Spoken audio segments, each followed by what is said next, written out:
How's it going, everybody? This is Alex Caceres, and you're listening to Story of the Fight.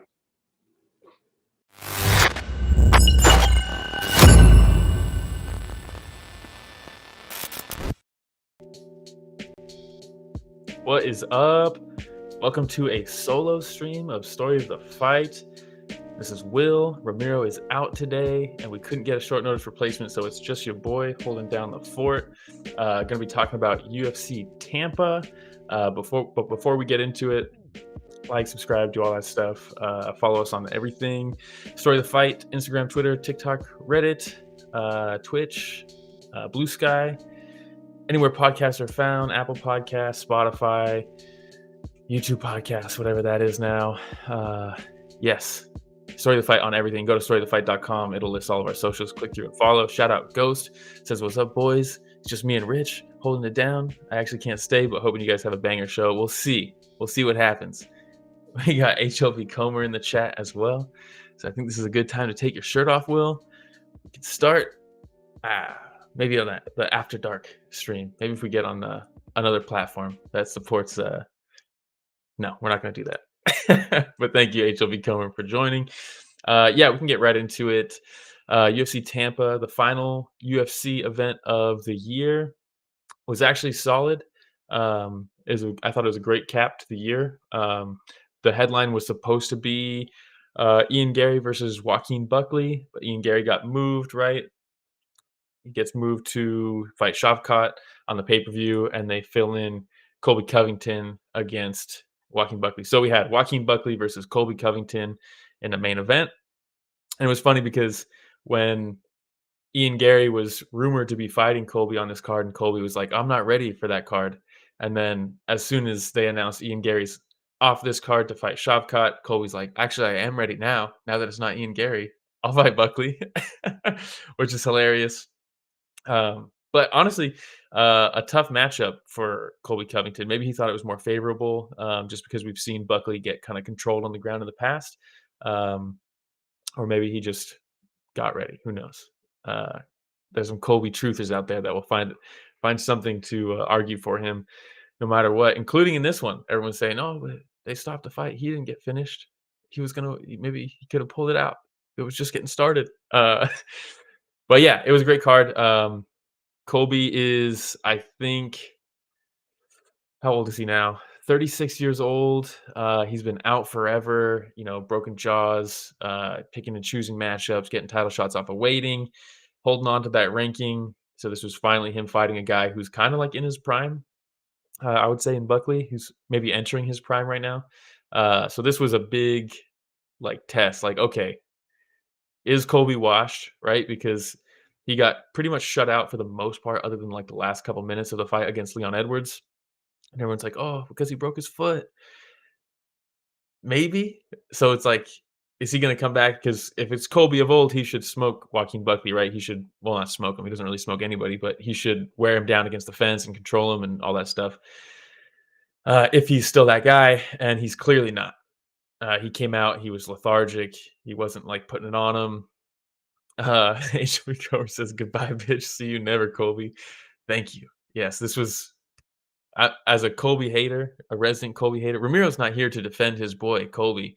But because he's not here, I can shit all over him because I don't like Colby as a fighter or as a person. So there's nothing redeeming for me. But, he's got an interesting style. It's a lot of those pitter-patter shots to back you up against the fence and just outwork you, gas you out. He can keep coming. As soon as you try to exchange with him, he's going to shoot on you and take you down and control you. Buckley is a very different fighter. He runs straight at people in a straight line, and he swings massive punches at them. And he cracks. He hits hard, but it's cost him in the past. And going into this, it's okay, if this is Colby of old, it is kind of a tough matchup for Buckley because as soon as Buckley swings wild like he normally does, Colby's just going to drop on a takedown if he's Colby of old and get him down and control him, gas him out. Those big muscles, you gas quicker. And a lot of guys, they get stuck up against the fence against Colby, and you're like, okay, why are they frozen? He's not even hitting them hard. Why are they frozen? And it's the same thing as like if you're fighting someone like Wonder Boy. There's a lot of fighters who you see a Wonder Boy fight and they get frozen and then they don't know when to enter, because to enter onto Wonder Boy, you're opening yourself up. Anytime you attack somebody, you're opening yourself up to land that attack. And Wonder Boy is so good at clipping you as you're coming in, or when you open. Uh, so you're scared to engage, and Colby's like the exact opposite. You're scared to engage against Colby because while he's throwing like a couple shots at you, pitter patter shots, you're like, I could exchange, but if I do, he's going to shoot on me. So you get frozen up against the fence. And I could have seen that maybe happening to Buckley if this was maybe 5 years ago, a Colby from 5 years ago. Maybe we see that fight. But in this one, Colby just stuck in the mud. He's throwing these shots, weird kind of punches that are labored, and then he's not exiting. So he's just standing there to get hit with a counter after he throws his like couple jabs. He dropped on the hips pretty good a couple times, but Buckley did a great job of just out muscling him, is what it seemed like. And there's a cut here in this photo. There was a moment where there was a failed takedown. I've seen bigger paper cuts than that. They robbed my boy. Well, we'll see the cut up close in a second, but um, Colby shoots on a takedown. Buckley just strongmans him, basically feeds his hips into him, and just basically just pushes him down. Colby ends up on his knees, and as he's getting up, Buckley hits him with like an uppercut, and it just kind of grazes him. It doesn't even, there's no impact. It just kind of grazes him. He gets up and he's rubbing his eye for the rest of the fight. And you're like, well, that's not good. Um, he eventually did get a takedown, but most of the time it was just him entering and not exiting, and Buckley just swinging, hitting him to the body really hard, banging him to the body, good knees to the body, hooks to the body, all this stuff. And Colby just looked over the hill at this point. And I think most MMA fans probably knew this already going into this fight, especially after the Leon fight, but there's still those few who were like, he broke his foot. What do you want from him? He took him down in the 5th round against Leon and all this stuff. I think this is pretty evident that he's pretty much done at the top of the division. But the funniest thing is these next few pictures, they stop the fight in the 3rd, and the doctor comes in. She's like, "No, we're not going to let this continue." And the way she looks at Dan Miragliotta in this next picture right here, she's like, "Come on, I'm not going to let this continue." So then Dan waves it off. And then, like HLB Comer said, he didn't even complain about the stoppage because, like, he was getting lit up. And while he did get a takedown at one point, he didn't really do anything with it. Buckley did a great job of just, getting his hands on the mat, scooting his butt to the fence, cage walking up or wall walking. And then, it was just kind of like, it looked like maybe one last hoorah maybe for Colby in this one. And he's like, let's see what I got in the tank. I brought Hulk Hogan and Chael to be in my corner. And he just didn't really have anything for Buckley. This is kind of, if you look back at Colby's, and there's the cut, it is a bad one. They're always going to stop that fight. I've seen bigger paper cuts than that. They were before. Yeah. I mean, you can say that. Ramiro can say that, but it was Colby the one that was rubbing his eye the entire fight. It was clearly affecting him. Clearly too much of a cut for Colby. Like HLB Comer said, he wasn't really complaining about the stoppage. But yeah, I think Colby was still ranked like number 6 or something going into this fight. Yeah, he was 6. Buckley is 9. So yeah, Buckley kind of inserts himself right in there. Yeah, HB Comer says Irene Aldana would like to have a word. She was tore up on Noche UFC. But yeah, some people are tough enough. Some people aren't. No, it's the doctor that made the call. I'll shit on Colby, but that's not him. That's not on him. But yeah, this was cathartic to watch because, I've been a long time Colby hater. And as someone who's, I think Colby is one of those fighters that he had an effective style that we only really saw it get put to the test in title fights. And while he rose to the occasion, especially against Kamaru, and those fights were very fun, especially the first one, he's just not, his resume is not good. And there's a lot of like mental gymnastics to make it seem like it's good. But it's just not. You go back and it's like, okay, Jorge Masvidal, the ghost of Jorge Masvidal. Tyron Woodley, when he beat Tyron, it was like Tyron was already the frozen one. Uh, Robbie Lawler was way past his title run, going up in weight. Dos Anjos, same thing, past his title run, up in weight. Damian Maia was already old. Like all of his good wins are not actually that great. I don't even know what I would consider his best win, to be honest. Um, I honestly don't know what his best win is. Maybe the RDA fight, but even then, um, yeah. So I'm glad. I'm glad we're done with Colby Covington. Maybe he'll try to like talk his way into a fight, but even like the trash talking like shtick doesn't really work when you're getting beat up by guys at the bottom of the top 10. And this was just not close. But Buckley looks very good. Buckley's improved. He could have gotten frozen in this one, and he didn't. So I'm excited to see what's next for Buckley. I think he called out Kamaru Usman, which actually I like that fight. I doubt Usman takes it, but I think there's rumors about Usman versus Jack Della. Um, so maybe Sean Brady versus Buckley or something. That would be fun. Ish, I guess. That's like the worst fight of the people above Colby, but I guess that's what they do. But yeah, that's kind of it. It was basically just Joaquin Buckley beating up an old man who's done with the sport. The fight time has caught up to him. But we can move on to a much better fight in the co-main event. We had Cub Swanson versus Billy Quarantillo. Holy shit! This was like outside of the main event.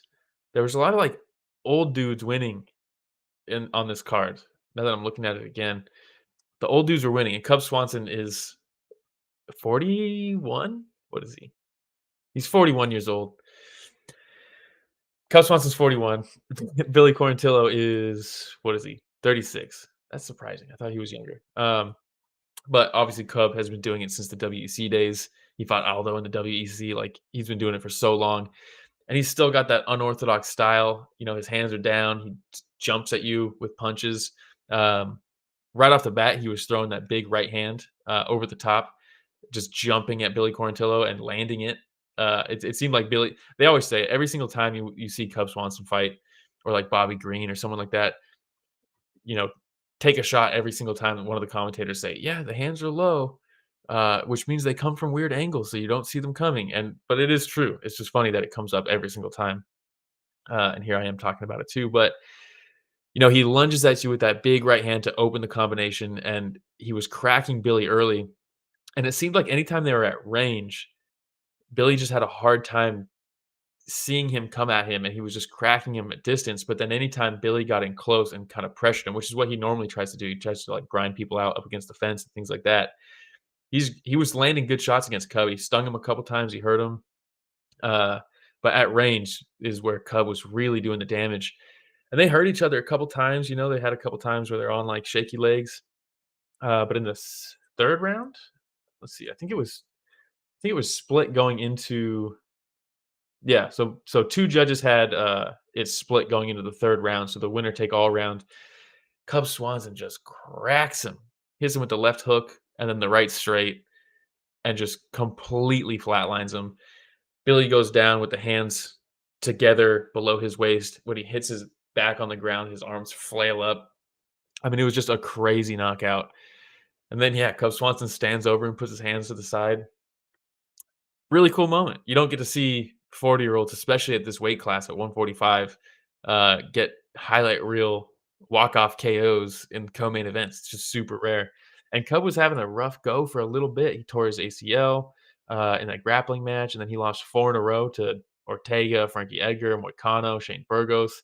And you're like, oh man, this is tough. And since then, he's lost. He's won and lost. He's alternated. He beat Cron Gracie. He lost to Jake Shields in grappling. I think that's when he tore his ACL. He beats Daniel Pineda. He loses to Giga Chikadze. He got KO'd. He knocks out Darren Elkins. He gets finished by Jonathan Martinez. He beats Dawoodu. He loses to Andre Fili. So it's like he's alternating wins and losses. For him to get a big knockout like that is fucking great. So cool to see. And they ask him if he's going to retire. He's like, well, my wife wants me to, so maybe.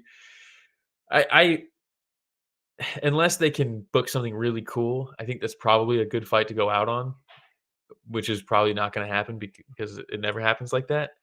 Uh, but goddamn, this was a vintage Cub Swanson performance. Billy's not like a bad fighter, so this is a good win here. Um, but that's like what tempts you to stay, right? You beat somebody who's pretty good, and you're like, maybe I can keep doing this, and they feed you to some killer. Uh, Actually, Comer says, "Did you see Cubs kids with the glasses? Cutest thing in the world." I did not see that, but I'll probably rewatch this fight a few times. This is a feel good fight, and I love Billy. I really like Billy. He's in fun fights, and this was a fun fight. Um, but damn, Cub Swanson, the WEC guys, it's rare to have them still, especially rare to have them get knockouts like this. So that was pretty sick. But we can move on to my boy Manel Kape versus Bruno Silva. Manel Kape just has the weirdest fucking fights. I mean, he has the split decision. Yeah, HB Comer says this was an OG night. Michael Johnson had a great win too. Yeah, all the old dudes were winning besides Colby. He's the only one. Uh, but yeah, so yeah, Manel Kape versus Bruno Silva.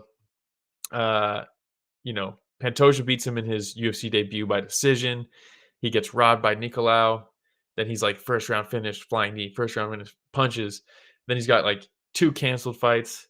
He beats Vorak, 3 canceled fights. He beats Felipe Dos Santos on a short notice fight because it was supposed to be Kai Kara France. So he takes on a debuting guy and they have a great fight. And then 2 canceled fights again. And then he fights Mokaev. And Mokaev's like cheating the whole fight. He's like pulling his shorts down. He loses to Mokaev, but then they cut Mokaev after it. And you're like, dude, Manel Kape is like cursed or something. I don't know what the hell's going on. And then they have this fight against Bruno Silva. And he gets kicked in the nuts 3 times. Uh, to the point where they take a point from Bruno Silva. Um, but this was the fight when he signed to the UFC. I was telling everybody, and I have been since. This is the guy. He's gonna be the champ. It's only a matter of time. He got a setback here, but look at this. He got the first round flying knee. He's back on track. Oh, it's just another little setback, and then he keeps having these setbacks. Um, but man, this fight shows. Hey, shout out George says Kape versus Izzy will be fun to watch. Yeah, calls out Izzy in the post fight interview. Um, but Kape, you know, he uh he showed in this fight what I've seen from him in Ryzen, and what I've been trying to tell people about is when he starts to go and when he lets his hands go, he is so fucking slick. And Bruno Silva's a savage. Bruno Silva's on like a 4-fight knockout streak or something like that. And so he's no slouch, but you could see the levels in this where Bruno Silva is throwing these combinations and Manel Kape is slipping them like fucking Anderson Silva and then stinging him with like 4-punch combinations. Manel Kape, the Zalgis Zumugula fight is the one where he put together like a 20-punch combination to finish him. Manel Kape, when he hits this streak, he looks like a Dragon Ball Z fighter.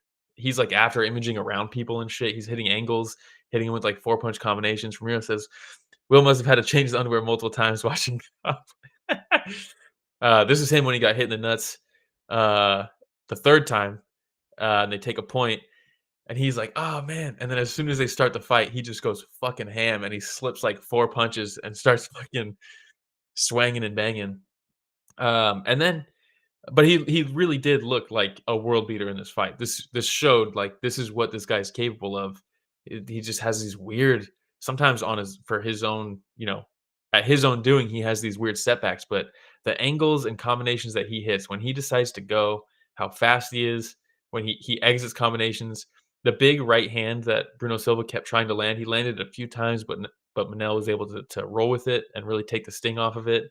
Um, and then the finishing sequence is fucking hilarious because he clips him and then he kicks him to the liver and he grazes the cup. and, and Bruno Silva's like, "Oh, he fucking hit me. He hit me now. He low kicked me." And he fucking runs him down while he's hurt, like Frank Trigg versus Matt Hughes too. Except this time he got the finish and he just put the hands on him, got the finish while he's still kind of complaining about getting kicked in the nuts. And they're just like, "You had 3, man. You did 3. We're gonna let 1 slide, I guess." Keith Peterson just being horrible. But It works for me because that's my boy. Uh, and then he calls out the champ in the post fight interview. And Ganskow earlier said, I think I had Kape to be the champ by 2025. And he says, oh wait, I had Mokaev. Well, how crazy, right? Because Kape's last fight, he loses to Mokaev. Here we are. Let's see where they both go. Mokaev just fought. He got a win, but it's on like I think it was ACA or something like that. And then because he's out of the UFC, and then Manel's here getting another win on a main card to finish the year, and calling out for the belt. And everyone's like, he might get it. I think you probably do Kai Kara France versus Pantoja. But I think with this win and the performance that Manel really styled on him. This was like this is like one of those Matrix level fights where you see everything you see, he's slipping. Um, and HLB Comer, this is the next point I'm going to make. Good performance, but who the F is Bruno Silva? Let's give him somebody from the top 10. And that's exactly where I'm at too. I think you do, you know, it's tough to say. I would do Pantoja versus Kai Kara France. Kai Kara France knocked out Urseg with a one punch knockout. That's a title shot in my opinion. And while they're doing that, you do Manel Kape versus someone like Brandon Royval or Brandon Moreno. Have him fight one of the Brandons. I think the Moreno fight would be fucking a banger. I think that's what you do. And if he gets that, then he's next for the title shot. And I think flyweight is fucking in a great spot. Everyone's like, Pantoja needs to move up. He's got no one to fight. Kai Kara France, Manel Kape, if they can somehow funnel this and make this happen, that's a big if, right? Manel Kape versus Moreno is a dangerous fight. But I want to see it. And if he can get that one, I think it's a title shot. And he already went to decision with Pantoja. I know Pantoja's kind of leveled up since then. But it was a UFC debut for Manel. So that's already got some intrigue in it. It's a rematch. Pantoja's pretty much rematched everybody for his whole title reign already, so why not another one? But yes, that is my boy. I don't know if for the past like 3 years, I've been picking Manel to finish the year with the belt. I don't know if I picked him this year, but I will definitely be picking him next year again. I think he ends the year of 2025 with the belt. We can move on. We'll move to Dustin Jacoby versus Vitor Petrino. This will probably be a quick one, so we'll go through the pictures pretty quickly, I think, Rich, because the fight was pretty bad up until the end. Just a lot of feeling each other out and not a lot of engagement, which obviously Petrino hits like a fucking truck, and Jacoby's more of like a volume fighter. So he's really got to pick and choose his moments. But in this picture, you see, if we can go back real quick, Rich, Petrino, I think he's got a few of them now. It should be coming. This is another murder case. Yes, he's got at least two finishes. Petrino does with the check hook off that lead hand, and from what I've seen in the past, most of his fights, he really tries to land that left hook as a counter, and yeah, there's a couple times in this where he just swung and missed completely. And I think Jacoby has such a long, extensive career in kickboxing that that's something that he's going to be picking up on. So now we can go through the pictures, Rich. But there's not a ton of pictures from this fight, but there's at least two, I think, of Petrino trying to land that left hook, and like that's his reaction. There it is, and he does land it there. But that's definitely his initial reaction to somebody entering or engaging on him, is to throw that left hook as a counter and try to beat them to the punch. And this time, Jacoby beat him to the punch because you can see him cocking it there. And Jacoby kind of like, he did just like a shoulder feint to draw that out, and then he darted through with that straight right and just fucking clocked him, because you have to open up. You can see here, he normally you want to fight behind your lead shoulder, and if you're Petrino, you're fighting behind that left shoulder. What I mean is, like, you want to be like tucked behind it, right? But if you're throwing that left hook, you have to come from here first, and you open up to throw it.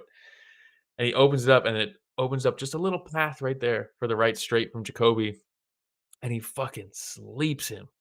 I mean, it is such a nasty shot, and it spins him around completely. He's dead. He basically kills him. Like HB Comer says, another murder case. Hits him with the hammer fist to seal the deal, as the ref's like, "Oh no, I'm supposed to be stopping this." And Jacoby gets the knockout. I mean, pretty fucking sick knockout for Jacoby. I really, really like Jacoby, so that I'm happy that he got this one.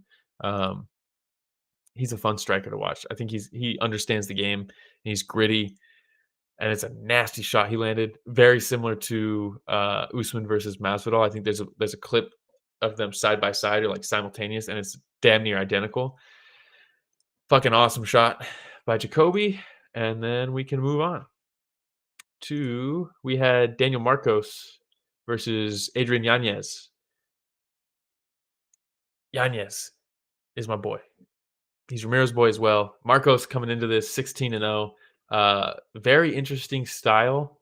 He's very like stoic, and he's a fun fighter to watch, but he can be frustrating a little bit too. Um, he just kind of I don't know. Very methodical, and that could be frustrating sometimes. He had a couple bad habits in this fight that I thought Yanez was going to be able to pick up on, where he'd kind of dip all the way down, bent over completely at the hips, and then throw a big overhand. And Yanez was picking up on that at least. He would get hit by it, but we've talked about it before. Adrian is one of the best like punch rollers I've seen in the UFC.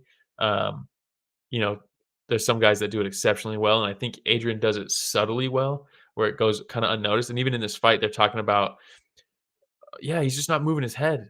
And it's like, no, he definitely is. Some of these shots that he's eating, not this one, obviously, this is a square, just square right to the face, but a lot of the shots, he's really turning with these things and taking the sting off of them. Um, and man, he's just so willing to go toe to toe in the pocket. HLB Comer says being a Yanez fan is a tough gig.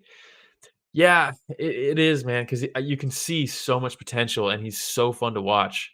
Um, he lost. He was skyrocketing, and he fought Rob Font, and he was looking good in that Rob Font fight until Rob Font basically turned it into a hockey fight where he grabs the back of the neck and starts banging him. And then Jonathan Martinez fucking finished him with leg kicks like he does to a lot of people. So those are two guys. If you lose to, it's not like the end of the world, right? Those are both very good fighters. And then he takes a step down against Salvador, who's also very tough, and he finishes him in the first round. You're like, oh fuck yeah, we are back. And then they give him Marcos, and you're like, well, Marcos is tough, man. This is another tough one. Uh, and Yanez, when he's in the pocket, he slips and rips so well, and actually so does Marcos. But there was a couple shots that Yanez landed that really hurt Marcos. Yeah, that's right on time, Rich. Had him doing the stanky leg for a bit. And Yanez just there's a fine line of being like too patient and being patient and not forcing something and getting caught. And I think he made the right call in these moments when he had Marcos hurt, but there was later on in the fight where I think he was too patient, especially at the very end of the fight, the last like minute or so. You have Marcos just putting his hands down and just walking along the fence because he's exhausted. And I think Yanez was too.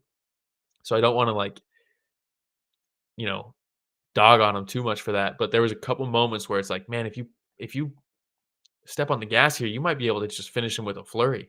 And it looked like at the end of the fight, he cracked him in like the last flurry. And it's like, man, where was that this last minute? Instead, they were engaging in the clinch. But I get it. He's exhausted probably. Marcos is fun, but there was a couple things that he was doing that I was like, ah. Oh, he also, one of the funniest things I've seen in a long time, he throws that front kick a lot. And he just front kicks Yanez in the dick. And as he's kicking him low, he's pushing away and he pokes him in the eye. He literally kicked him in the nuts and poked him in the eye within like a millisecond. And fucking like, how does that happen? And just a warning from old Keith Peterson. But yeah, Marco stays undefeated.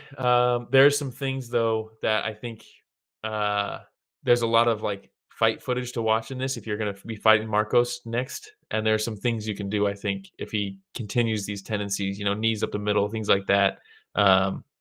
Knees up the middle and the outside leg kick, I think, are two big openings that the next the next fighter that Marcos faces should be taking advantage of. But I'm sure he knows about it too, and he'll tighten those things up.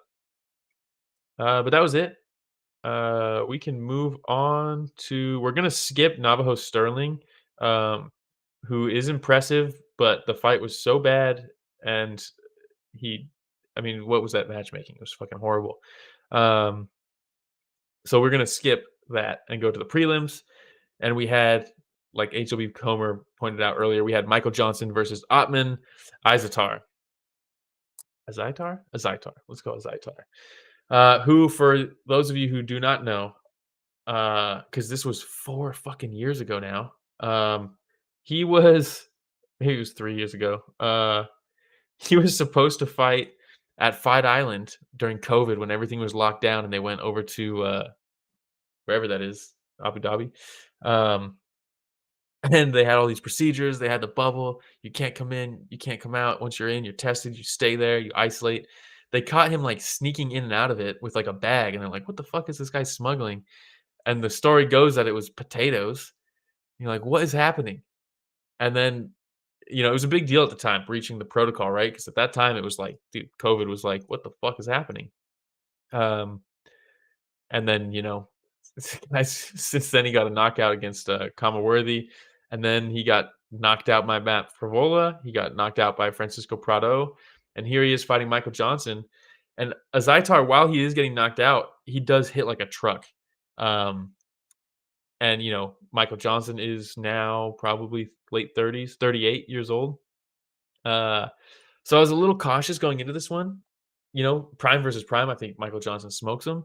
And as we later found out, 38-year-old Michael Johnson does as well. But this is an interesting fight because, Michael Johnson's southpaw, Azaitar is orthodox. And orthodox weapons are going to be your left hook. The big weapons are going to be your left hook and then that overhand right. And you can see Azaitar as someone who is, kind of fell in love with his power probably. He's looking for like those 2 shots. It's like people talk about, not me because I don't go to the gym, but people talk about like there's like certain like show muscles or whatever, right? And you're like, yeah, you bench press isn't like functional strength, but like it makes you look like a bodybuilder, right? So like people do that. That's like the left hook and the overhand right for Azaitar. He's like trying to crack him the whole fight, hunting a knockout. And, if you're in open stance matchup, the jab isn't quite there, but the rear punch is, especially the straight. And you can see here, it's like these big looping shots that Michael Johnson's able to see coming. And on the reverse, Michael Johnson, instead of throwing that big overhand, he's just slotting him right through with the left straight, beat him to the punch. Michael Johnson still at 38 years old has some of the fastest hand speed I've ever seen, especially in MMA. He's so goddamn fast. And they go toe to toe. They're cracking each other actually. As Azaitar did end up landing a couple shots on Michael Johnson. Hey, shout out Taz says so beautiful. Yeah, because this is the punch here that finished the fight. But in the mix, it was like they got in the pocket. It's like in like Looney Tunes, right? With like the Tasmanian Devil, where there's like and it's all blurry, and then it's like punches getting thrown and shit. It was like that. They just mix it up and they're trading shots. But for a moment, while Azaitar is trying to still punch Johnson dips, frames away, and then while he's framing, he resets his feet to throw this big right hand. Meanwhile, Azaitar is just throwing with caution to the wind, right?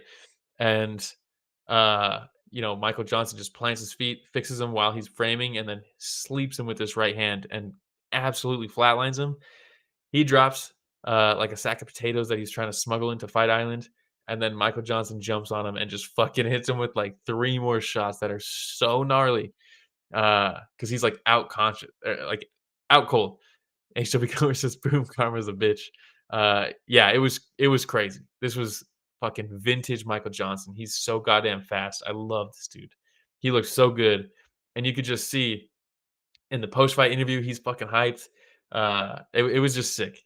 It was fucking sick. I love Michael Johnson, and happy to see him get a win here, especially in that fashion at 38 years old, as like the feature fight of the prelims. Just fucking cool. I love Michael Johnson. So many fun fights. Win or lose, top tier guy. Hey, shout out Combat Sports Today says solo. Yes, it is just me. Well, I have Rich in the background. He's running the show. If it was just me without Rich, I'd be fucking floundering right now. Um, but like Ottman Azaitar. But instead, we're rolling with it like Michael Johnson, and we're going to move on to Joel Alvarez versus Drakkar Klose. I mean, Jesus Christ, Joel Alvarez, man. I mean, look at these two. He's a lightweight. I think he's 6'3". And it's interesting because Joe Alvarez, there's a lot of guys who fight long when they have this height and reach advantage, like so evident. And he doesn't really fight long. He fights. I mean, he does sometimes. He has long straight punches, but it seems like he really likes to be up close, landing elbows and like step up knees and things like that, step in knees, and he just marches you down as the taller fighter, and you're just fucked. Uh, and I really do like Drakkar Close. He's had a tough go recently. A lot of like just postponements in his career. He's still only after this, he's 15-3-1. So he was 15-2 going into this, man. He's just had so many setbacks and canceled fights. Took all of 2021 off. It's just been tough. But right off the bat, Joel Alvarez using that length. Uh, Everything he's hitting, landing on him is hurting him. John Doe says, been watching you while only caught the vids. Cool to see you live, man. Hey, shout out John Doe. We do live streams every Sunday, and it's definitely a lot more fun when there's people in the chat. We can kind of bounce off of each other, and you get to be part of the show as well, and we appreciate it. I'm sure. I'm guessing it's Phil says top 5 funniest KOs. Yeah, he stings him. He stumbles back up against the fence like this, and then he does a jumping switch knee, fakes the right knee, lands the left knee, as Drakkar is probably ducking in for a takedown, and that knocked him out. The problem is he started falling, and Joel Alvarez grabs him by the neck like he's going to guillotine him, and holds him in place in this squat position, and then just lands like 4 or 5 uppercuts while he's uncaught. It's fucking horrible. It was gnarly, dude. This is some video like this stuff happens in a movie, and you're like, that's not how fights happen. You just knocked him out with a flying knee and then held him up with a choke while he kept punching his unconscious body. Like it was crazy. Joe Alvarez has some crazy fucking highlight reel stuff, man. Yeah, HW Comer says, knock you out, choke you out, knock you out again.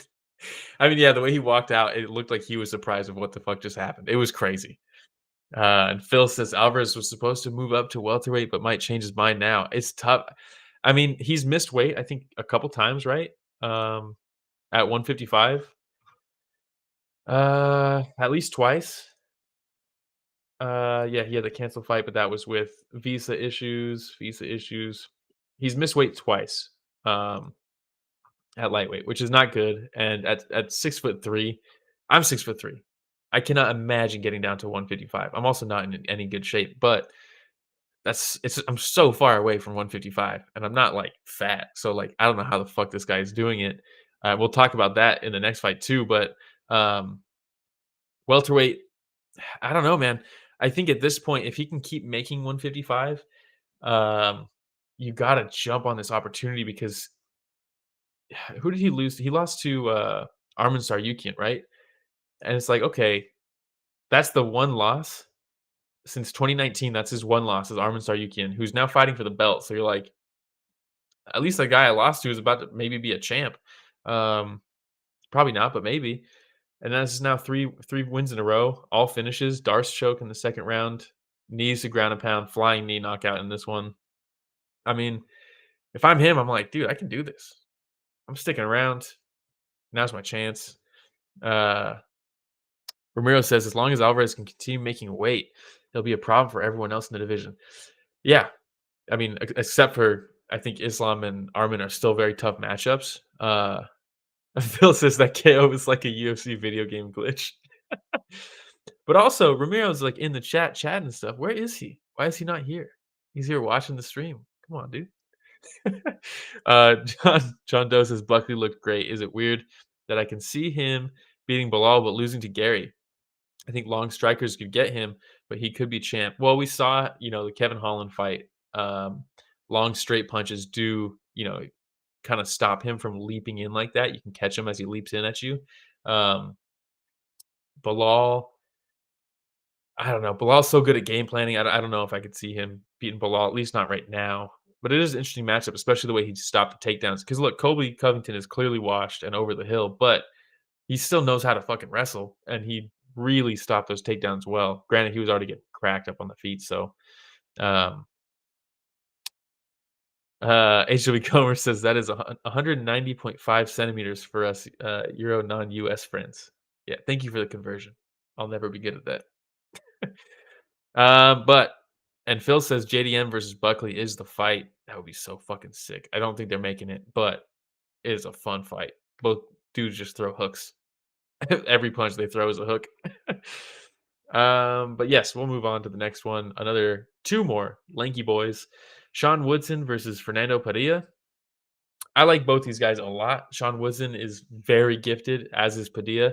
Padilla hits hard as fuck, and Sean Woodson understands striking clearly more so than most of the guys he fights. And I'm not saying that to put down Padilla. It's just Woodson understands angles. He understands momentum and uh, just like the natural flow of striking that a lot of guys are going to throw with. Just that alternating left, right, left, right. He can anticipate shots better than most. I mean, he's just fucking very good. HB Comer says not to brag, but 6'6" here. I don't know if you're talking about Sean Woodson or yourself. uh, but Sean Woodson is what is he? He's 6'2". How the fuck is he 6'2"? Fighting at 145, and Padilla is 6'1". Yeah, it's crazy. Both these guys are so tall and so long. Padilla immediately gets Sean Woodson on his back foot, which is good if you can get him up against the fence. And careful, Rich, we're going to go a little slow after this picture, but um, if you can get Sean Woodson on his back foot, it's a good strategy. If you can crowd him and stop him from being able to use his length and slip these punches and just make it a dirty fight up against the fence, that's a very good strategy. The problem is Woodson is very good at angling even with his back up against the fence, and there's a few times where he just kind of pivoted around Padilla. Padilla just ends face first in the fence, and Woodson's back out, getting to the center of the octagon. Good calf kicks. Good little. I don't even know if he tripped him in the clinch or if he just pushed him over. Um, but you could see the sting on the end of Woodson's punches as he was landing them. And Rich, we're gonna go through. This is my favorite sequence of the card, probably outside of some of the Matrix shit. That actually, you know what? This card was fucking awesome. Um, this fight was fucking awesome. There's so many cool moments. Very good job, UFC. But uh, eventually, and this is very cool. Sean Woodson, let's go through the pictures, Rich. I'll tell you like when to go to the next one, but these are just a couple shots of fucking whatever. But the finishing sequence, Sean Woodson feints with the left hand. Let's go. I think two pictures forward, Rich. Yeah, one more. Okay, there it is. Bam. He throws the left hand just to get the guard up of Padilla. And if you look where his right hand is, you would think that's not where you want your right hand to be. It's like behind his hips. Uh, and the reason being is because he slots that uppercut, uh, and he turns his head around, which sets up the left hook, which is the next picture. Bam, clubs him with this left hook, and you see he's still unorthodox here. Left foot forward. That's his lead hand. Is the left hand. Clubs him with this left hook, knocks him over. And we always talk about getting your opponent off balance is like half the battle, or it can be. So here we hit him with the left hook. That's the same shot from a different angle. Padilla is going to fall to his left, our right. And instead of following him and circling around him, Woodson's just going to say, okay, cool, I'm southpaw now.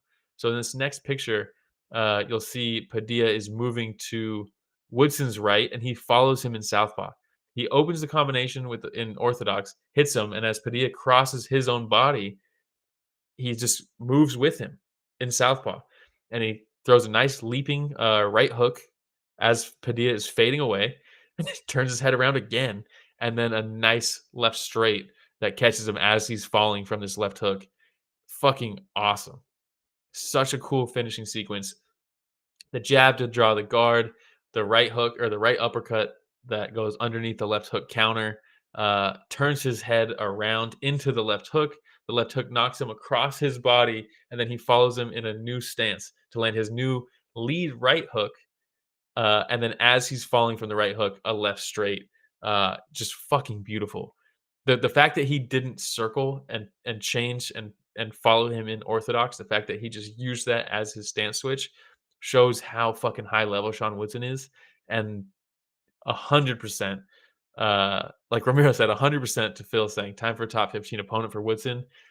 They're out of their minds if they don't book him against a top 15 opponent. I don't know who do they have at the top 15 right now. Edson Barbosa is crazy.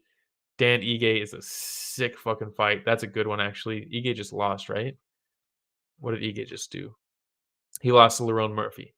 Yeah, book Dan Ige. That's a great one. Bryce Mitchell just won, so they won't do that. Higa Chikadze is a fun fight also, actually. He just lost to Brendan Allen. So, yeah, that's a good fight too, but I would do Ige probably. Um, Phil says Woodson and Ige next too. Yeah. Yeah, this was fucking sick, man. This is a cool fight. Padilla's like HB Comer said he looked terrible. And yeah, this did not look like the Padilla of the past. And I don't know how much of that is just Sean Woodson or it was an off night for Padilla or a combination of both. But you got to take the opportunities as they come, and Woodson definitely did in this one. And I think that's the last fight we're gonna cover. Um, yeah, Felipe Lima versus Miles Johns. Watch that fight. There's not much to talk about other than the fact that Felipe Lima looks incredibly skilled still. Former champion comes into the UFC. He looks fucking great.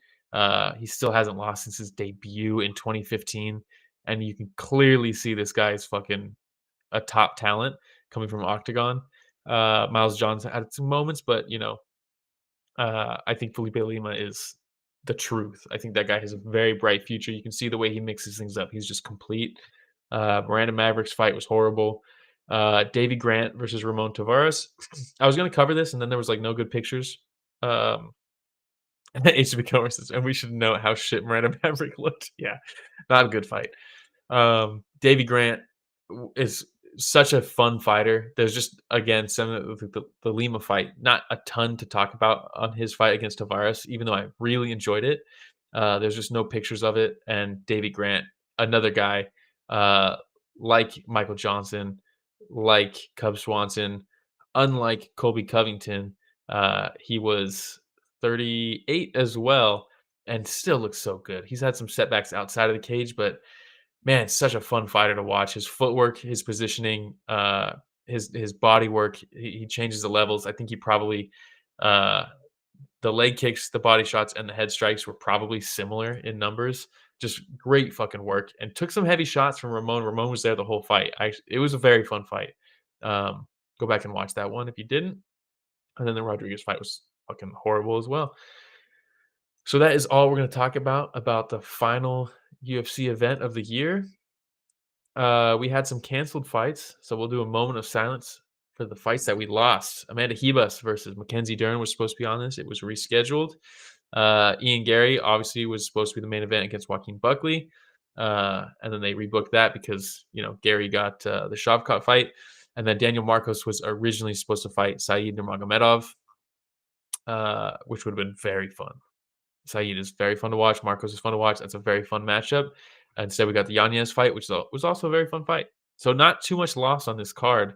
Not too much lost. And then the bonuses, I thought there should have been more bonuses, but Jacoby got one for his knockout, obviously. That was a great fucking knockout. Like a really good fucking knockout. And then Michael Johnson got one for his knockout as well. Well deserved. And then fight of the night was Cub Swanson versus Quarantillo. Very much deserved. I thought Manel Kape should have got a bonus, obviously. That's my boy. I thought Joel Alvarez should have got a bonus. I thought Sean Woodson should have got a bonus, but they didn't. HW Comer says no more UFC this year, but we get Usyk versus Fury 2 next week, which is fucking awesome. Yeah, that's going to be sick. They do such a good job with their marketing. Like the trailers they're doing for the big boxing fights right now are so good. If you guys haven't seen the one for Fury versus Usyk 2, definitely look at that. And then is it next week also that we have is it one Friday Fights 92, I think is next week as well. Let me just double check. Which is the tentpole event, so it's one of their big ones. Yes, that's in 4 days. So on Friday we get one. Saturday we get Usyk versus Fury. So it's a good weekend next week. HB Comer says prediction. I think Usyk takes it. I think Usyk beats him. I think Fury is on the downward trend, perhaps. But I'm very excited for that fight, and I don't think I'm not. That's not like a lock or anything like that. But I do think Usyk gets that win. And then one, we got Sidashai versus Shadow. Suakim is back against Panarit. Panpayak is back again. Murat Gregorian is back on this card. It's a good card. Masaki Noidi is back. Mexen versus Kana. Kana's debut in one. It's a very good card. So Friday we got a great one card. I think it is Saturday, right? Where are they doing it? They're doing it in like Saudi, probably, right? The Usyk versus Fury fight. That is on Saturday at 1 p.m. Eastern time. Jesus Christ. Um, yes, very good weekend for fights. No UFC, but fantastic weekend. And we will be back on Sunday. And then after that, I think that's kind of all the big events for the year. So uh, we will do our awards. We'll find out who predicted the most champions of the year out of the fans. We will take predictions for next year soon. We might do that in the new year. But yeah, so we'll have awards. Uh, we'll check the standings on people's predictions from the beginning of this year, and then we will make new predictions for 2025. And Phil says yes, One Friday Fights 92 is free. Yes, it's no longer a pay per view. Thank you, One, making that free. Gonna be a good card. But that is it. I think the first ever solo episode that we've done. So thank you guys for being in the chat, because that makes it a lot easier for me. Instead of just talking into a void, I can talk to y'all, and you can improve the show with your input as well. Thank you, Rich, in the background, making sure. But yes, please like, subscribe, notification bell. We're at 15,600 something, so we're trying to get to that 20,000. If you don't like watching on YouTube and you just want to listen, Apple Podcasts, Spotify, YouTube Podcasts, anywhere podcasts are found. But I definitely do recommend watching. YouTube and Twitch. You can watch it. We'll have pictures on the screen. I'm sure, like the Woodson, when I'm talking about Woodson and that sequence, if you can't see the pictures, you're like, what the fuck is this guy talking about? So definitely YouTube is the way I think to go. But yeah, shout out Rich for producing this one. Shout out all y'all for joining. And thank you for listening to this episode of Story of the Fight.